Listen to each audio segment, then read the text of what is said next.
रामगढ़ के राजा रतन सिंह अपनी कंजूसी के लिए प्रसिद्ध थे। उन्हीं के दरबार में एक बहुत ही ईमानदार मुंशी थे, महेश। महेश किसी भी चीज का सिर्फ सही दाम ही लगाते थे।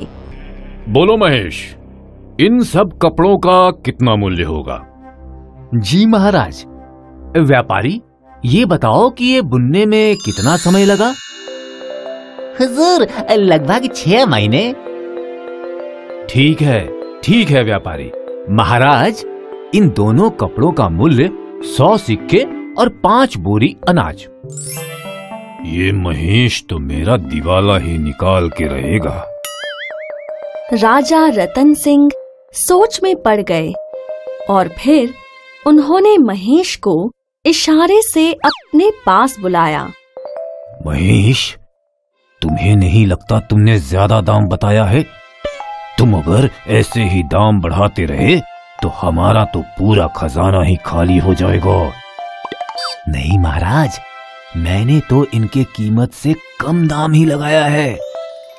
राजा रतन सिंह महेश के बताए हुए दाम से खुश नहीं थे, लेकिन फिर भी ठीक है, इस व्यापारी को 100 सिक्के और 5 बोरी अनाज दे दिया जाए। शुक्रिया महाराज, शुक्रिया, बहुत बहुत शुक्रिया हुजूर। व्यापारी महेश के निर्णय से खुशी खुशी दरबार से चला गया, लेकिन राजा रतन सिंह दुखी हो गए। राजा रतन सिंह का प्रधान भीमसेन सिर्फ अपनी चापलूसी के लिए प्रसिद्ध था। एक दिन राजा रतन सिंह और प्रधान भीमसेन दोनों बाग में घूम रहे थे। भीमसेन, तुम्हें क्या लगता है उन कपड़ों का मूल्य 100 सिक्के और 5 बोरी अनाज सही मूल्य था? छोटा मुंह और बड़ी बात महाराज, मुझे तो लगता है कि ये बहुत ज्यादा है। मुझे भी यही लगता है। महाराज, मुझे महेश जी के सारे दाम जरूरत से ज्यादा अधिक लगते हैं। वो बहुत ही भले इंसान हैं, इसलिए हमेशा दूसरों का मुनाफा करवाने के लिए हमारे राजकोष का नुकसान करवाते हैं। महाराज, आपकी अगर आज्ञा हो तो मैं एक सुझाव देना चाहूँगा। हाँ बोलो। मुझे लगता है कि आपको मुंशी के पद पर किसी और को आयुक्त करना चाहिए। महाराज, ये सिर्फ मेरा सुझाव है, बाकी निर्णय आपका है। हम तुम्हारे सुझाव से सहमत हैं। दूसरा महेश से बेहतर मुनीम मेरी नजर में तो नहीं है। छोटा मुंह और बड़ी बात महाराज, मेरी नजर में एक व्यक्ति है। कौन? मेरा पुत्र दिग्विजय सेन। वो भाव तौल में बहुत अच्छा है। रुपए की चीज कौड़ियों के भाव खरीदता है। ठीक है, कल उसे राज दरबार में बुलाओ। अगले दिन राज दरबार में राजा रतन सिंह ने ऐलान किया, हम ये घोषणा करते हैं कि आज से दिग्विजय सेन हमारे नए मुंशी हैं। दिग्विजय अपने पिता की ही तरह चापलूस था।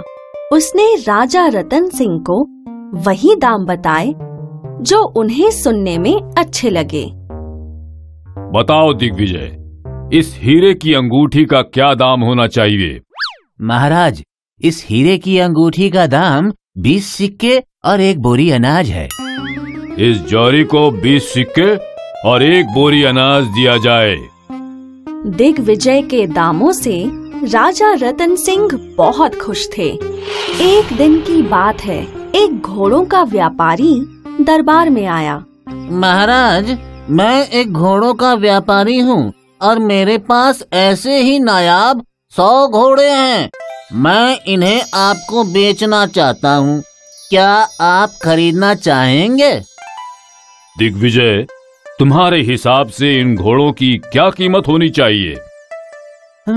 वैसे घोड़े तो अच्छे हैं, लेकिन फिलहाल हमारे राज्य में बहुत घोड़े हैं, तो अगर हम इन्हें खरीदते हैं तो 100 घोड़ों का 100 बोरी अनाज। ठीक है, इस व्यापारी को 100 बोरी अनाज दिया जाए। व्यापारी को बहुत ज्यादा नुकसान हो गया और वो अपना दुखड़ा लेकर महेश जी के पास गया। तुम एक काम करो, दिग्विजय को एक कीमती तोहफा दो और कल वापस दरबार जाओ और महाराज से बोलो कि तुम इतनी दूर अपने देश तक अनाज नहीं ले जा सकते, तो वो तुम्हें अनाज के बदले कुछ और कीमत दें। ठीक है साहब। घोड़ों के व्यापारी ने दिग्विजय को एक माणिक की अंगूठी भेंट दी। अंगूठी देख दिग्विजय बहुत खुश हुआ। अगले दिन घोड़ों का व्यापारी दरबार में आया।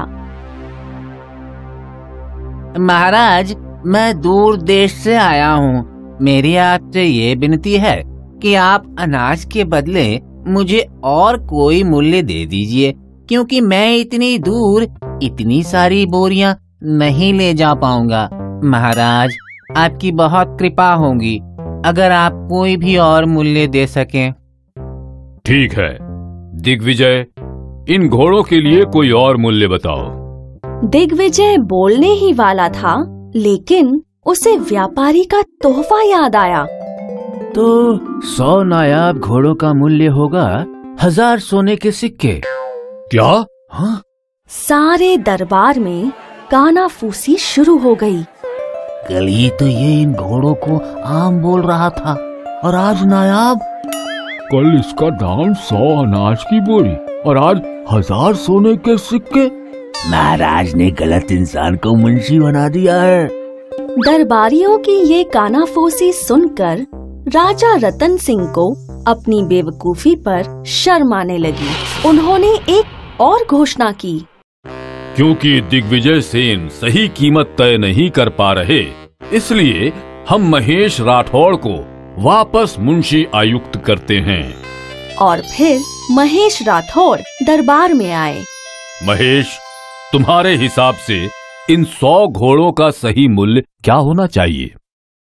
महाराज, घोड़े हैं तो नायाब और फुर्तीले, ये सेना के लिए एकदम सही है।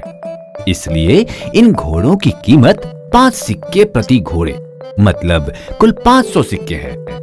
इस घोड़े के व्यापारी को 500 सिक्के दे दिए जाएं। धन्यवाद महाराज। धन्यवाद महेश जी।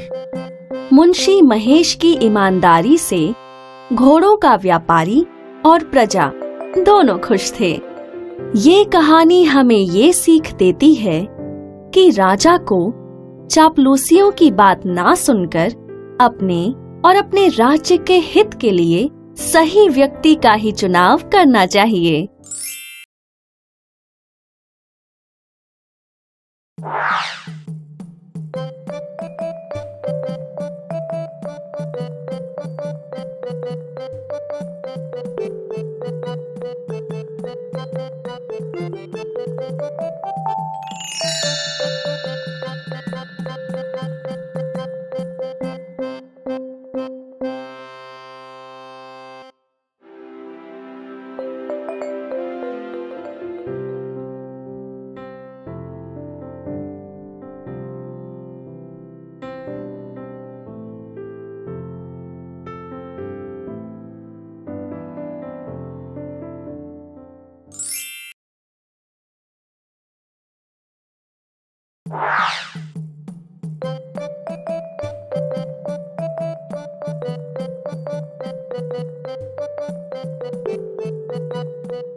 मैं हूँ शाइनी। अगर आप मुझे ऐसे ही देखना चाहते हैं तो इस वीडियो को जरूर शेयर करें और हाँ, इस चैनल को भी सब्सक्राइब करना ना भूलें।